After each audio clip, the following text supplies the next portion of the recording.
천지와 만물 가운데 함께 하시고 또 그 안에 섭리하심이 창세와 지금이 다르지 아니하고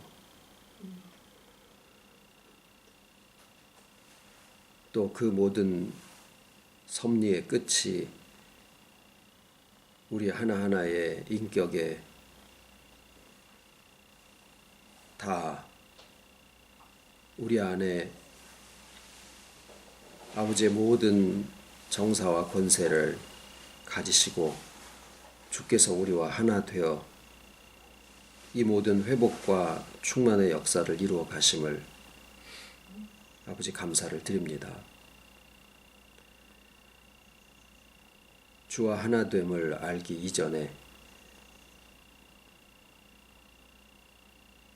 참 상거가 먼 가르침 속에서 무엇을 애써 힘써 수고하여 이루어 드려야 할 것 같고 또 주님이 언제인지도 모르게 어딘지도 모르는 곳에서 오시기를 막연히 기다려야 했었던 그 시절을 또 저희들에게 지나게 하시고 너무나 가까이 우리 안에 우리와 하나 되어 계심을 복음으로 알게 하시고 또 그곳으로부터 모든 것들이 본래와 같이 회복될 수 있도록 이끌어 주시오니 아버지 참 감사를 드립니다. 너무나 쉽게 가는 것 같은 생각이 들지라도 결코 쉽지 아니한 것은 아버지의 모든 주권과 사랑하심과 능력과 지혜와 또 우리의 온 삶을 통한 인격이 이에 하나 되어 이루어가는 구속인 것을 또한 알려주시오니 참 오래 바라던 세계가 은혜로 우리에게 또한 이루어지시고 그것을 서로 보고 나누고 증거할 수 있는 이 모임을 또한 허락하여 주심을 감사를 드립니다. 귀한 시간 되게 하여 주시오니 말씀이 우리 안에 살아 또 회복하게 하시고 또 차고 넘쳐 세상을 소생케 할 수 있기에 부족함이 없도록 이끌어 주시옵기를 바라옵고 이동하시는 모든 걸음 위에 아버지 친히 함께 하셔서 평안하게 순적하게 또 만나게 해 주시옵기를 예수님의 이름으로 기도드립니다. 아멘.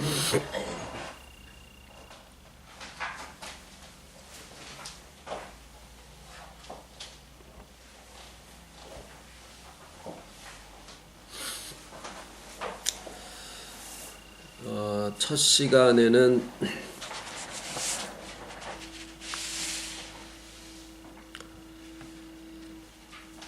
성경을 바라보는 그 우리의 그 틀, 성경을 바라보는 틀이 3단계로 되어 있는 말씀으로 우리가 많이 이해를 했었는데 성경이 우리에게 증거하시는 바는 실상 7이다라고 하는 말씀을 어제 이제 드렸어요. 그래서 3단계로 되어 있을 때는 우리에게 우월감을 심어줘서 뭔가 내가 다른 사람들보다 더 높다라는 또 그리 해야 되고 그리 되고자 노력하는 그런 모습으로 우리의 신앙이 방향이 지워졌었는데 이제는 7이라고 하는 것은 점점 높아진다라는 얘기가 아니라 하나님이 모든 것을 다 주관하신다라는 그런 의미입니다. 거기에 이제 우리의 믿음이 이를 화답하게 되는 그런 세계를 말씀을 하고 있는데 요한복음에서 요한복음 1장에서 1장에 보면은 이튿날이 3번이 나오고 그 다음에 2장으로 넘어가면서 사흘 되던 날에 이게 이제 하나의 묶음이에요. 그래서 이튿날이 3번이 나오는 것은 첫날이 있고 그 다음 이튿날. 그래서 4일을 언급을 한 거고 그 다음에 거기서부터 사흘 되던 날이니까 총 7날을 1장과 2장에서 언급을 하고 있다. 그런 말씀을 드렸죠. 그래서 그 구조가 요한복음을 읽으면서 우리의 마음이 자연스럽게 창세기 1장에 있는 하나님의 창조의 주관과 이것을 연관시키도록 요한이 의도적으로 성경을 기록하셨다라는 말씀을 드렸어요. 그래서 요한복음을 기록하신 요한이 요한계시록을 같은 시기에 기록을 하는데 오늘 지난 시간부터 나누고 있는 말씀은 요한계시록을 우리가 어떻게 볼 것이냐라는 거거든요. 근데 이제 요한계시록을 시대적으로 볼 것이냐, 종말론이냐, 아니면은 우주적인 환란에 대한 3차 대전과 이런 것들을 준비하라는 말씀이냐, 어떤 식으로 접근을 해야 되느냐, 이제 이런 부분이 요즘 시대를 살아가고 있는 신앙인들에게 상당히 중요한 부분인데 이번 주제가 거기에서 벗어나지 않습니다. 그런데 이제 우리는 어떤 관점으로 요한계시록을 볼 것이냐. 그런데 이제 그것에 대한 대답이 창세기 1장에 나와 있는 창조 주관과 그 다음에 요한계시록을 하나로서 봐야 요한계시록을 실상으로 볼 수 있는데 그것을 우리가 여기서 해석을 어떤 사람이 이렇게 하고 어떤 사람은 저렇게 하고 요한계시록만 가지고도 수도 없이 많은 신학자들이 어마어마하게 많은 논문을 써서 학위를 받고 이제 그러고 있는 내용이거든요. 그걸 다 공부할 수는 없어요. 다 해야 될 이유도 없고 이 사람은 이렇게 말하고 저 사람은 저렇게 말하고 그러는데 누구의 증거를 받는 거냐면 지금 저희는 요한계시록을 기록한 요한이 요한복음을 같이 기록을 하면서 요한복음에서 우리가 예수님의 사적을 이렇게 쭉 읽을 때 요한이 요한복음 1장과 2장에 의도적으로 7날의 구조를 거기에 넣으심으로 창세기 1장과 그 다음에 요한계시록을 기록한 그 의도가 이게 서로 이게 짝이 맞아야 짝을 이루어야 요한계시록에 대한 올바른 해석이 가능하다라는 것을 요한계시록의 저자인 요한이 그 안에다가 우리한테 해석의 그 열쇠를 담아 놓으신 거다라는 거예요. 그래서 이제 이번 모임의 주제라고 할까 그것은 7에 대한 숫자 그 하나님의 주권의 역사가 성경의 온 역사를 통해서 어떻게 이루어지는 것이냐라는 그 관점으로 우리가 살펴보시면 되겠습니다.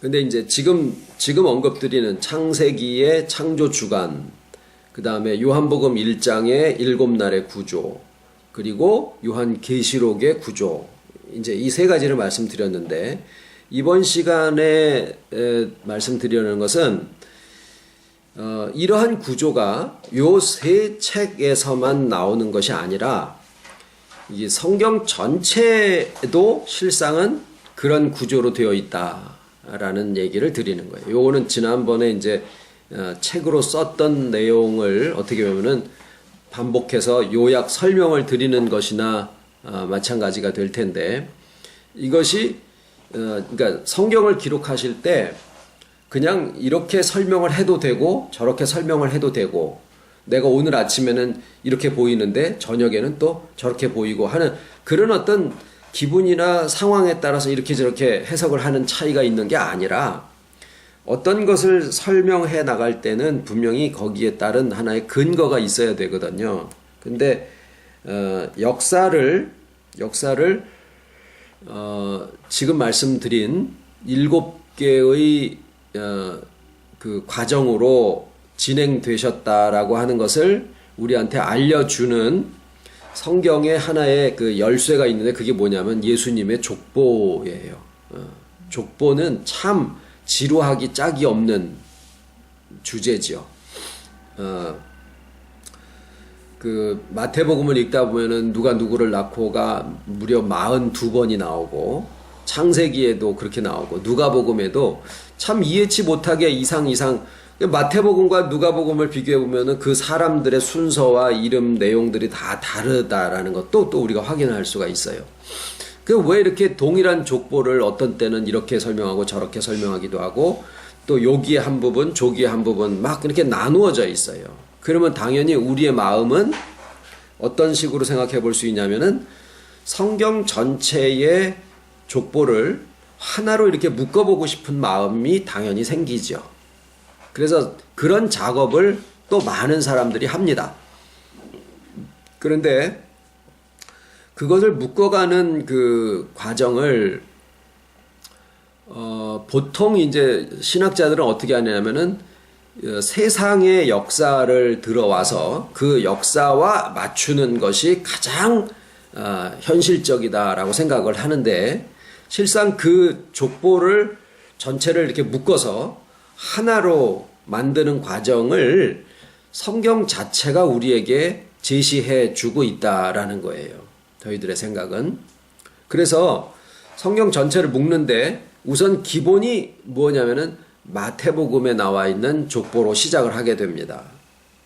근데 전에 말씀드렸던 것처럼 모든 이제 식물이나 이런 것들을 우리가 먹을 때 날로 먹으면 그게 생물체이기 때문에 우리 누구한테 잡아먹히게 될 때 약간의 독성을 띠게 된다라는 얘기들이 있는데 저는 거기에 동감을 합니다.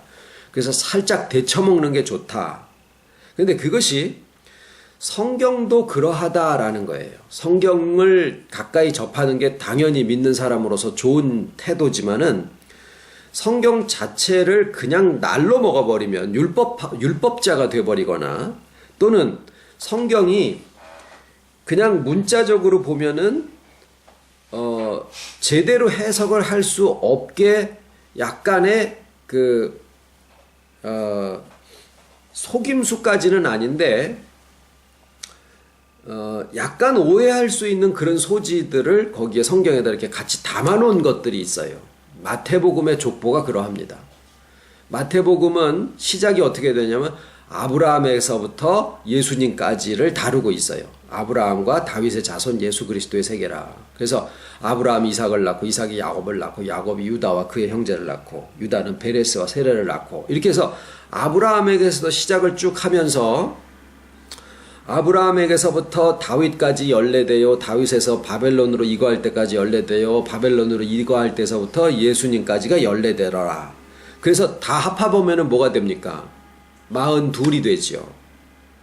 그러면은 사람들이 생각이 어떻게 되냐면 42이라는 숫자가 나왔으니까 그리고 아까처럼 아브라함에서 다윗까지 한 부분 다윗에서 바벨론으로 이거할 때까지 한 부분 바벨론으로 이거할 때까지 예수님까지 또 한 부분 그러면 여기도 3단계네 이렇게 볼 가능성이 있고 그 다음에 42 그러면은 성경에 42이라는 숫자가 나와 있는 것은 요한계시록이거든요. 요한계시록에 42달이 나온다 그 말이에요. 그걸 날수로 치면은 1260일이요. 달수로 하면은 42달이요. 햇수로 치면은 3년 반이 되니까 이거 전 3년 반이네. 이렇게 넘어가게 되어 있더라라는 거예요. 그런데 그것을 조금 더 자세히 들여다보면 문제점이 생기는 게 뭐냐면 왜 예수님의 족보가 아브라함에서부터 시작을 해야 되지라는 거예요.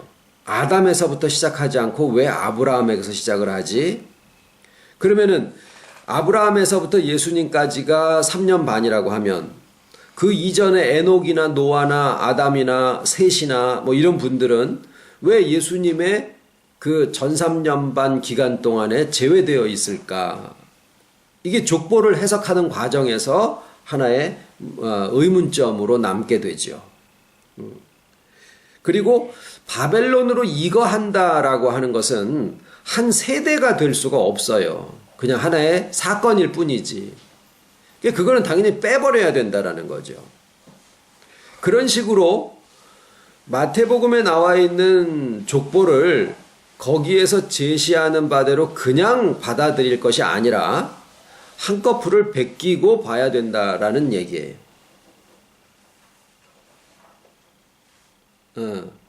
그래서 족보의 작업을 다시 하는데 창세기와 에스라와 역대기와 마태복음과 누가복음에 흩어져 있는 족보들을 다 모으잖아요. 다 한 자리에 다 모아가지고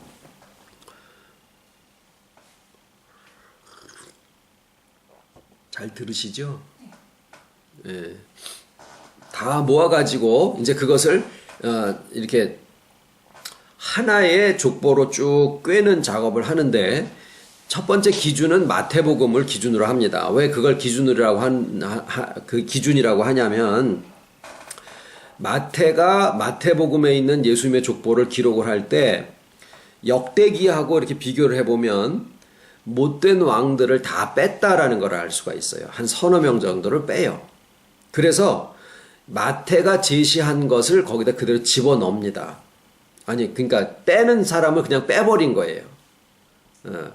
그리고 당연하게 바벨론으로 이거한다라고 하는 것은 하나의 사건이지 하나의 세대가 될 수가 없으니까 그것도 빼버려요. 그리고 아까 말씀드린 대로 아브라함에서 시작해야 될 이유가 뭐냐? 아담에서부터 시작을 해야 타당하지. 그래서 아브라함 이전에 있던 아담에서부터 노아에서부터 데라까지 이루어지는 그 대수를 또 거기다가 또 같이 끼워 넣습니다. 그래서 마태복음과 역대기의 것을 이렇게 한 대로 묶은 다음에 그 다음에 누가복음의 족보를 살펴봐야 돼요. 누가복음에서 나오는 예수님의 이상은 요셉이요, 요셉의 이상은 헬리요, 헬리의 이상은 누구요, 뭐 이렇게 쭉 나가는데 이름이 전혀 다르죠. 대수의 숫자도 다르고. 근데 거기에 누가복음의 족보에서 한 가지 우리가 얻을 수 있는 힌트는 그 이상은 해서 쭉 올라가다가 제일 마지막 이상이 아담인데 아담의 이상을 하나님으로 마칩니다. 누가복음에 나와 있는 족보에서는 예수님의 족보의 마지막 이상을 아담이 아니라 하나님으로 마감을 하고 있어요. 그것이 타당한 것은 예수님이 아브라함의 자손이면서 다윗의 자손이라고 하면서 다윗의 족보가 시작이 되지만 누가가 이해한 바로는 예수님은 하나님의 아들이셨더라라는 거예요. 그러니까 예수님의 족보를 우리가 생각할 때 아브라함의 자손으로 보는 게 아니라 그건 언약적인 측면이지만 아브라함의 자손으로 보는 게 아니라 예수님을 하나님의 아들로 본다라고 하면 시작을 하나님에게서부터 시작을 하고 하나님의 아들로서 이 땅에 오신 예수님의 족보를 전체를 다 꿰는 이런 하나의 족보를 만들어내는 것이 이게 당연한 작업이다라는 거죠. 이런 과정을 거쳐서 이런 어떤 넣고 빼고 하는 과정을 거쳐서 하나님으로부터 아담에서부터 셋에서 또 누구 뭐 에노스 뭐 이렇게 쭉 나오는 그 과정을 따라서 쭉 일렬로 이제 그건 책에 다 썼습니다. 일렬로 쭉 해가지고 예수님 때까지 이제 그걸 다 늘어놓게 되면 거기에 노아도 들어가고 아브라함도 들어가고 다윗도 들어가고 솔로몬 뭐 해서 이제 제일 마지막에 이제 스룹바벨, 아비훗, 그 다음에 이제 예수님의 족보에만 나오고 성경에 다른 데는 전혀 나오지 않는 13대에 걸친 이름이 마태복음에 적혀 있죠. 이제 그래서 제일 마지막에 예수님까지 나오게 됩니다. 이것이 이제 예수님의 족보를 하나로 만드는 그런 과정이에요. 성경을 근거로 마태복음과 누가복음과 이런 데서 제시하고 있는 그 방법들을 그대로 다 적용을 해서 하나님에서부터 예수님까지의 그 전체 족보를 이렇게 일렬로 쭉 늘어놓을 수 있게 됩니다. 그러면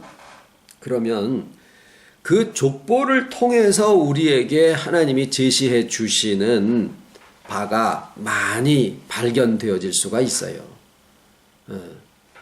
그 다음에 이렇게, 자, 민어 한 마리를 쭉 사오면, 그 다음에 이거는 어떻게 칼집을 내고 어떻게 잘라서 뭐 튀김을 하들 살 수도 있고 뭐 회를 떠서 먹을 수도 있고 이제 그러지 않습니까? 마찬가지로 족보를 하나를 이렇게 전체를 쫙 묶어서 한 꾸러미로 해서 딱 놔두게 된 다음에는, 그 다음에는 그것을 이제 하나의 요리를 하는 거예요. 그런데 첫 번째 하는 작업은 뭐냐면, 하나님에게서부터 이제 그 역사를, 그러니까 그 족보를 쭉 이어놓고 나서 보면은 그게 곧 성경 역사가 되거든요. 그런데 그 성경 역사라고 하는 것이 매 사람들이 한 세대가 지나갈 때마다 새로운 역사가 이루어진 게 아니에요. 예를 들어서 아브라함에게는 하나님이 데라와는 다른 언약을 주신다고요. 본토 친척 아비 집을 떠나 내가 내게 지시할 땅으로 가라. 너의 보이는 모든 땅을 너와 내 자손에게 주리라. 그런 언약을 주시는데, 하나님이 모세에게 나타나셨을 때 나는 아브라함의 하나님이요 이삭의 하나님이요 야곱의 하나님이로라. 그러니까 아브라함과 이삭과 야곱은 동일한 언약을 받은 조상으로서 불리워진다고요. 다시 말하면 아브라함과 이삭과 야곱은 한 역사 속에 속해 있는 3세대가 되는 거예요.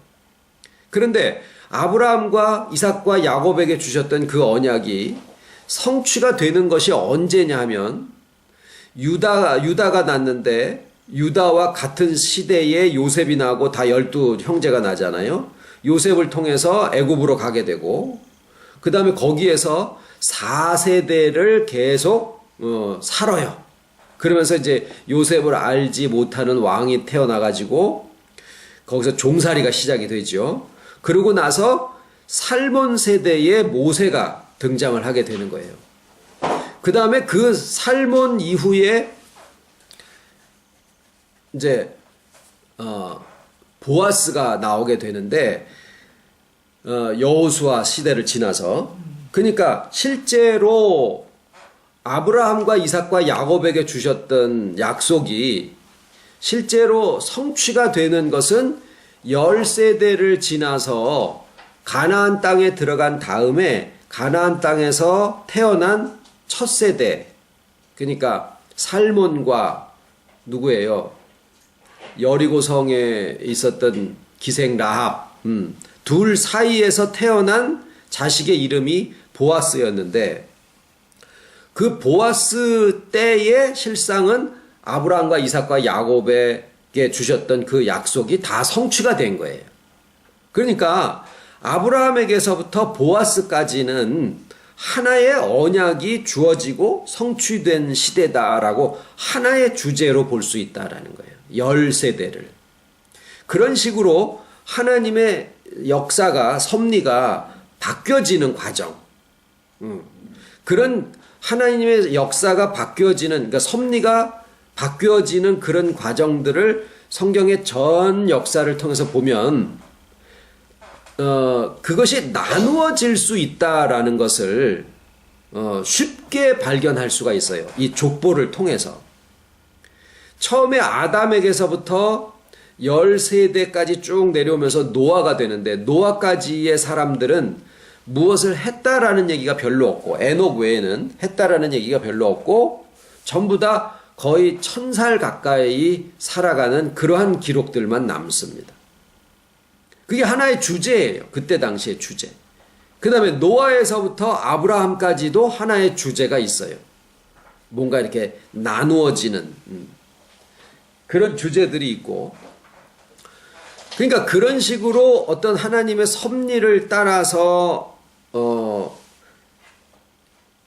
한 시대를 구분해 보면은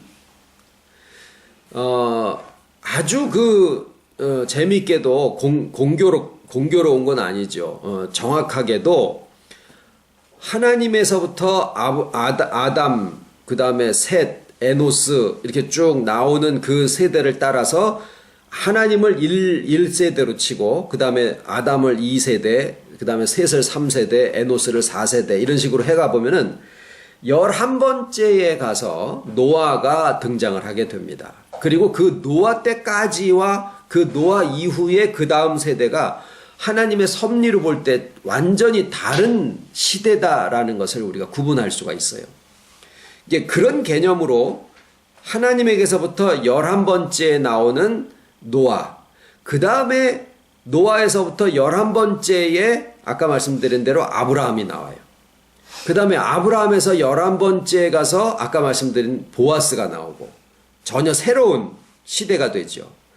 그 다음에 보아스에서 또 11번째에 가서 누가 등장을 하느냐 하면은 우시야라는 왕이 나오게 되는데, 우시야 때 무슨 정치적으로 큰 사건이 있는 것이 아니라 왕의 다스림이 쭉 내려오는데, 왕의 다스림이 이제 약해지기 시작하면서 선지자가 활동을 하기 시작하는 시대가 우시야 왕이 죽던 해예요.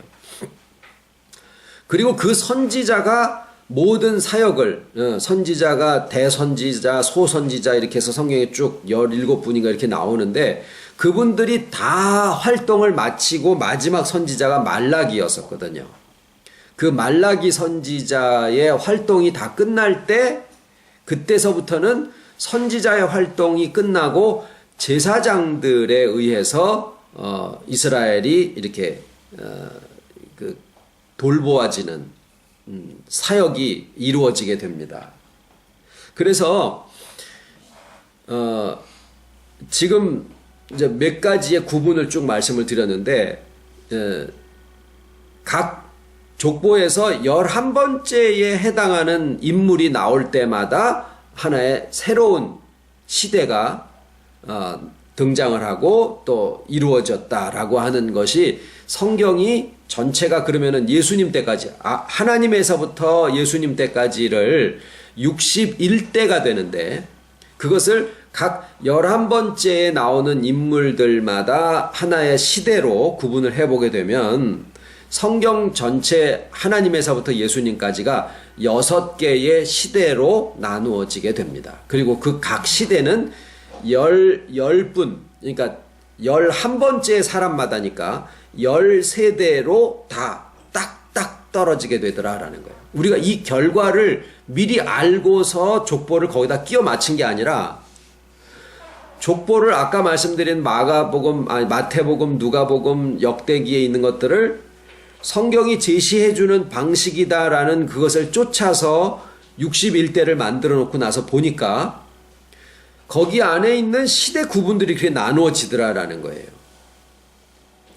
자, 그러면 예수님 때에서부터 그 이후 오늘날 우리가 살고 있는 시대까지 하나님의 섭리는 끝난 게 아니니까, 이 예수님 이후부터 지금 우리가 살고 있는 시대까지를 하나의 시대로 한다라고 하면, 이 시대까지 합해서 성경 전체는 7개의 시대로 되어 있다라는 거죠.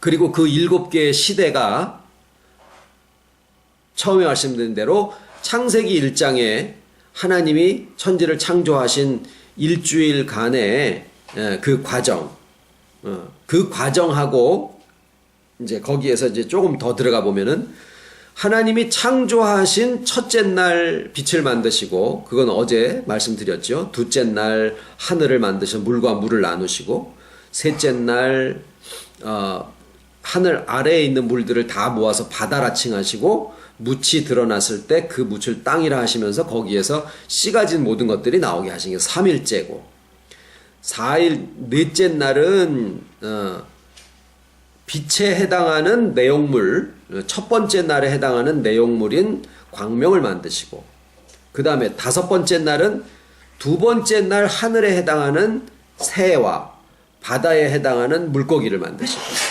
그 다음에 6번째 날은 세 번째 날에 해당하는 짐승들과 사람을 만드시고, 그래서 앞에 3일은 환경, 뒤에 3일은 내용물. 근데 그 각각의 창조하신 날마다에 해당하는 그 중심되는 내용들. 그것이 역사를 7개의 시대로 아까 구분해서 각 열대마다 한 시대가 구분이 되어 왔다라는 말씀을 드렸잖아요. 오늘날까지를 합해서 7시대가 된다. 그런데 그 각 세대에 해당하는, 각 시대에 해당하는 하나님의 섭리의 내용이 창세기 1장에 나와 있는 첫째 날 무엇을 창조하시고 둘째 날 무엇을 창조하시고 한 그 내용의 핵심 단어하고 일맥상통하고 있더라라는 거예요. 가장 뚜렷하게 보여지는 것이 셋째 날인데, 셋째 날을 아까 아브라함에게서부터 보아스까지라고 말씀드렸거든요. 그때를 하나님이 아브라함에게 언약을 주시는데, 그 언약의 내용이 이 보이는 가나안 땅을 너와 내 씨, 너 자손에게 주겠다. 그래서 그 안에 있는 두 가지의 핵심어를 찾아라 그러면은 땅과 그 다음에 씨예요. 땅과 씨예요. 그런데 하나님의 창조의 세 번째 날, 그러니까 요게 이제 세 번째 시대인데, 창조의 세 번째 날도 뭘 만드시냐면은 땅을 만드시고 거기에서 씨가 나게 하시는 거예요. 그러니까 그런 식으로 핵심 언어가, 핵심 단어가 똑같다라는 거예요. 그리고서 이제 그런 개념으로 넷째 날, 다섯째 날, 여섯째 날을 역사를 통해서 쭉 보니까, 네 번째 날은 광명을 만드시는데, 네 번째 시대가 왕의 시대더라라는 거예요. 왕에 의해서 이스라엘이 다스려지는 시대가, 보아스가 무슨 왕이냐, 그렇게 생각하실 수 있지만 실상 다윗 왕이 가장 큰 왕인데, 그 다윗 왕이 한 역사가 뭐냐면 하나님이 아브라함에게 주고자 하셨던 땅을, 가나안 땅을 다 정복한 것이 다윗 왕이에요. 그런데 정복해서 자기가 가졌느냐? 그게 아니라 하나님의 약속을 같이 받은 온 이스라엘 백성들에게 다 그걸 다 나눠준 거예요. 그러니까 아브라함에게 주셨던 약속이 다윗 왕 때에 가서 다 성취가 됐는데, 다윗 왕이 한 정복한 그 일이 뭐냐면 하나님에게서부터 이미 부여된 것을 찾아서 돌려주는 거예요. 본인들에게. 그래서 그것을 뭐라 그러냐면 대속이라고 한 거예요. 대속. 또는 구속이라고 하기도 하고. 그런데 그 대속 혹은 구속이라고 하는 그 작업이 어디에서부터 구체적으로 시작이 됐냐면 보아스 때서부터 시작이 된 거예요. 룻기에 나오는 내용이 나오미의, 엘리멜렉이 가지고 있던 나오미의 땅을 보아스가 찾아서 다시 돌려주고, 그 다음에 안 취해도 되는 룻을 취해서 씨까지 거기에다가 주었다. 그 얘기예요. 그러니까 보아스에게서 볼 수 있는 내용이 뭐냐면 씨와 땅이에요. 구속이더라라는 거예요. 그것이 아브라함에게서부터 다윗 왕 때까지 그대로 이어지는 정신인 거죠. 그래서 결국에 보아스에서부터 우시야 왕까지가 그런 작업들을 했고, 그 다음에 아까 말씀드린 대로 그건 이제 넷째 날 광명에 해당하는 것이고, 그 다음에 새에 해당하는 것은 다섯째 날인데, 다섯 번째 시대가 아까 뭐라 그랬어요? 우시야 왕에서부터 말라기 선지자. 왜 우시야 왕 때라고 그러고 말라기는 선지자 때라고 그러냐면은 왕의 계통이 그 중간에 없어져 버립니다. 망한 거죠. 유다와 이스라엘이 다 망해서 스룹바벨이 몰락한 왕조의 최후 왕이에요. 우리나라로 치면은 고종 황제의 아들인 순종 같은 사람이에요. 그러니까 왕도 아니야. 그 단지 바벨론 나라에 의해서 이렇게 총독으로 임명이 됐을 뿐이에요. 허수아비 왕인 거죠. 그래도 그 스룹바벨이 성전을 에스라와 더불어서 학계 선지자 이런 사람들과 해가지고 이제 이걸 세웁니다. 성전을 세우고 예루살렘 성벽을 증축을 하고 이제 이런 일들을 하는데, 그때까지가 선지자들이 활동하던 시대인데, 선지자들이 이 하늘에서 부름을 받아서 일을 한다라는 점에서 새하고 마찬가지인 거죠. 물고기는 이따 점심 때 말씀을 드립니다. 그 다음에 6번째 시대는 짐승과 사람을 만드시는데, 6번째 시대가 말라기 선지 이후에 아비후세서부터 해가지고 요셉을 지나서 예수님 때까지 이루어지는 11사람이 등장을 하는데, 그때는 하나님이 선지자도 안 보내, 또 왕도 없어, 이스라엘 나라도 다 없어져, 이렇게 해서 암흑기라고 얘기를 하지만은 실상 그때가 암흑기가 아니라 스룹바벨 성전을 지었었던 에스라라고 하는 분이 있잖아요. 그 에스라라고 하는 분이 제사장이었었어요. 지도층이었었죠. 그런데 그 제사장인 에스라가, 아마도 다들 신학자들이 공통적으로 하는 얘기가, 역대기를, 그러니까 열왕기 상하가 있고 역대 상하가 있는데, 열왕기는 아마도 사무엘이 썼을 거다라고 생각을 하고, 그 다음에 이 역대기는 에스라가 썼을 거다라고 생각을 해요. 왜 그러냐면은 열왕기를 쓸 때는 왕의 입장을 대변하는 그런 논조로 이것을 쓰는데, 에스라가 쓴 역대기에서는 왕권을 높이는 게 아니라 제사장권을 더 부각을 시켜서 나타내요. 그리고 이스라엘에 어떤 일들이 있을 때 열왕기에서는 왕의 궁전을 더 크게 부각시킨 반면에, 여기 역대기에서는 성전에 관한 일을 더 부각시킵니다. 그래서 솔로몬 왕 같은 경우에 이 역대기에서는 그가 일천 번제를 드렸다라고 하는 것이 굉장히 크게 강조가 되고, 그 다음에 우시야 왕이 어떤 선정을 베풀고 이런 것들이 정치나 이런 그런 것들이 열왕기에서는 크게 다루어지는데, 이 역대기에서는 오히려 우시야 왕이 제사장들만 분향을 할 수가 있는데, 성전 안에 들어가서 분향을 할 수 있는데, 자기가 좀 커지다 보니까 제사장들을 제치고 거기에 들어가서 스스로 분향을 하려고 그러다가 이마에 문둥병이 생겨서 결국에 다윗의 묘실에 들어가지도 못하고 그냥 죽었다. 이런 식으로 좀 안 좋게 얘기를 하면서 제사장들의 권위를 굉장히 높여주는 식으로 나타냅니다. 왜 그러느냐 하면, 그때 당시에 왕이 없고 선지자도 없었기 때문에 제사장들이 이스라엘 나라를 다스리고 통치를 해야 되는데, 그러려다 보니까 예루살렘 성전이 중심이 되고 제사장 직분이 강조가 될 수밖에 없었어요. 그래서 역대기가 그런 식으로 써지고, 역대기가 말라기보다 중간에 나와 있지만 시대적으로 보면은 말라기 선지서 뒤에 가서 성경의 제일 마지막 성경, 구약 성경의 제일 마지막 성경이 역대기예요. 그래서 예수님이 말씀하실 때 창세기에서부터 역대기를 제일 마지막으로 그렇게 말씀하신 내용이, 아벨이 가인에게 죽임을 당한 거하고, 그 다음에 스가랴죠 아마가 성전 옆에서, 제단 옆에서 죽임을 당한 것이, 그 모든 피가 이 세대에 돌아가야 하리라 라고 한 것이 결국에는 창세기에서부터 역대기까지를 통틀어서 얘기를 하신 거가 되는 거예요.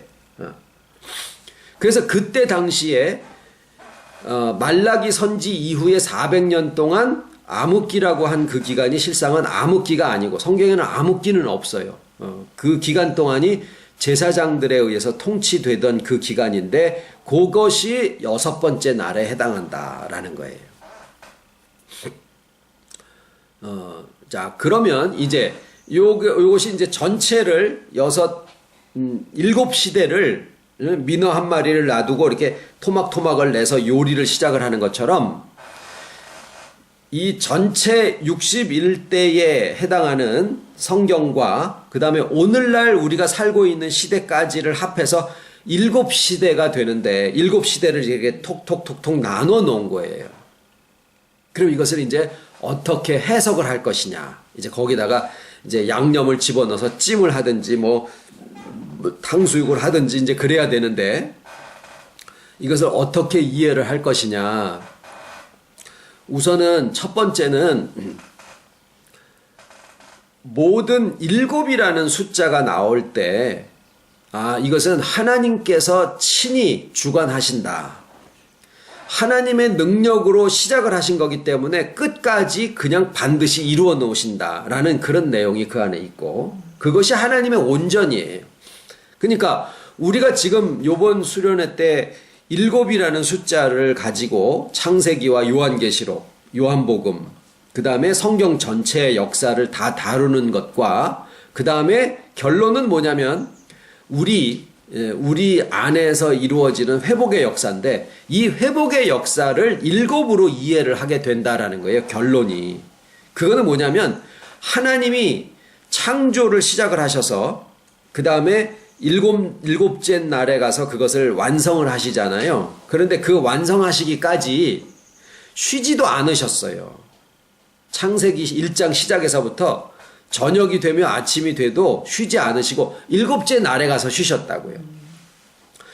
그 모든 역사를 시작하심에 끝까지 이루시는데 그냥 하나님의 모든 능력으로 왁 해서 하시듯이 이걸 모르면 그러니까 오늘 점심시간에 말씀드릴 어둠에 대한 역사를 모르면 마치 하나님이 아담을 택해 놓으셨는데 실패하고 노아를 택해 놓는데 또 실패하고 아브라함을 택해 놨는데 또 실패하고 뭐 다윗을 택했는데 또 실패하고 이런 선택과 실패가 반복되는 것 같은 그러한 역사관을 가지고 성경을 보게 돼요. 그렇게 되면은 이 시대에 그래서 이긴 자인 내가 나와야 된다라는 그러한 논조를 세우게 되는데 그게 누구냐면은 신천지예요. 그게 신천지예요. 신천지의 논조가 뭐냐면 하나님이 선택하고 실패를 계속 반복해 왔다. 그래서 내가 나와야 된다. 이거예요. 결국에 들어가서 보면. 그래서 자기가 이긴 자로 나오는 겁니다. 그런데 이제 점심때 나눌 어둠의 역사를 우리가 알게 되면 하나님이 선택과 실패를 반복한 게 아니라 시작하신 역사의 끝이 쭉 이루어질 때까지 하나님은 절대 쉬지도 아니하시고 그 역사를 하나님의 모든 능력을 다 쓰셔가지고 그것을 성취하셨듯이 우리에게 이루어지는 회복도 그러하고 창세기에 있었던 그 역사가 창세기 1장에 있는 창조의 역사가 그냥 하나님의 모든 능력으로 쫙 끝까지 이루어지신 것처럼 그러니까 첫째 날 빛을 만들어 놓으셨는데 저녁이 되며 아침이 되니 그 빛이 어두워져서 없어진 것처럼 보이지만 아침이 돼서 그 빛이 다시 둘째 날을 비추시는 거예요. 마찬가지로 하나님의 역사는 한 번 시작하신 것은 없어지고 소멸되는 게 아니라 그대로 있는데 단지 나타나지는 모습이 다를 뿐이다 그 말이에요. 우리에게도 마찬가지의 과정이 반복되어져서 진행이 되지만 결국에는 그 회복의 끝을 하나님은 성취하시게 돼 있는데 그 모든 것을 7 하나님의 완전수로 시작하시고 끝까지 이루신다라는 거죠. 그 다음에 요번에 내용이 좀 많아서 제가 좀 푹푹푹 지나갑니다. 이렇게 이제 소책자를 하나 만들어서 다 전해 드릴 겁니다.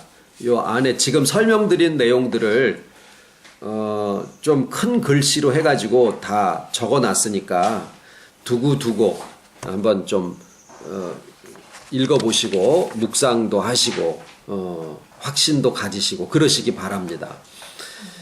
오늘은 둘째 시간에 대한 말씀을 드리고 있는 중이고 자 오늘 이제 드려야 되는 결론 부분인데 이제 7이라는 숫자에 대한 말씀을 지금 드렸고요. 그 다음에 한 가지 중요한 결론이 들어가요. 그게 뭐냐면 하나님이 창조를 이루시면서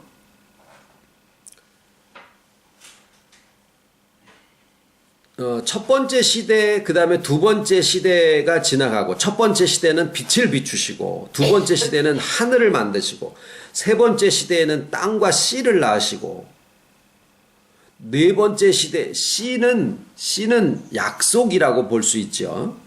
그런데 그 약속이 실상은 많은 자손을 얘기하는 게 아니라 네 한 자손을 얘기한다. 그래서 그리스도다라고 히브리서에 해석을 해놓고 있어요.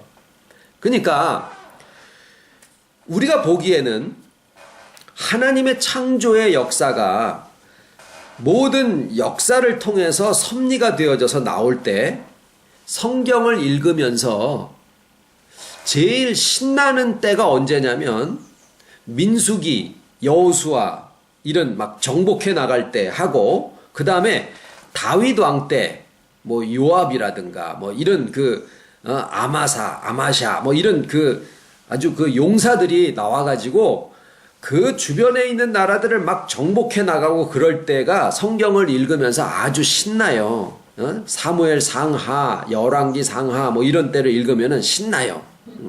그런데 그 신나는 것을 지나서 그 기간이 그렇게 오래 가지 않더라라는 거에 실망을 하게 되죠.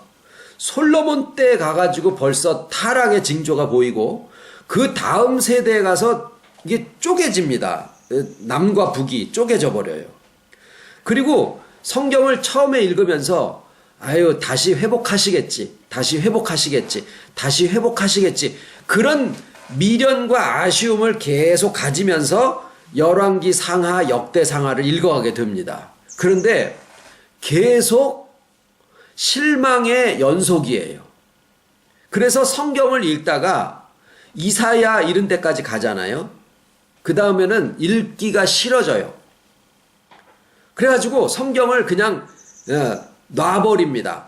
흥미를 잃어버리고 그냥 성경을 하루에 3장, 1년에 한 독을 하자, 이런 취지로 성경을 억지로 보는 거지, 성경은 해피엔딩이 아니에요. 그냥 가다가 실패하다가 다시 회복하는 게 아니라 그냥 그대로 망해서 주저앉아서 아주 박살을 내버리는 게 성경의 역사예요. 아주 재미없는 책이요. 세상적인 소설로 보면은 해피엔딩이 아니라 비극이요, 비극. 근데 아주 철저하게 망해요. 북이스라엘이 아수르에게 망하더니 히스기야 왕 때 그 사람들이 다 남유다로 내려옵니다. 그래가지고 성전도 증축을 하고 막 이제 이래요. 근데 히스기야 왕이 바벨론 사신들이 왔을 때 그 바벨론 사신들에게 성전고에 있는 온갖 것들을 다 자랑을 하고 하나님 자랑을 안 해요.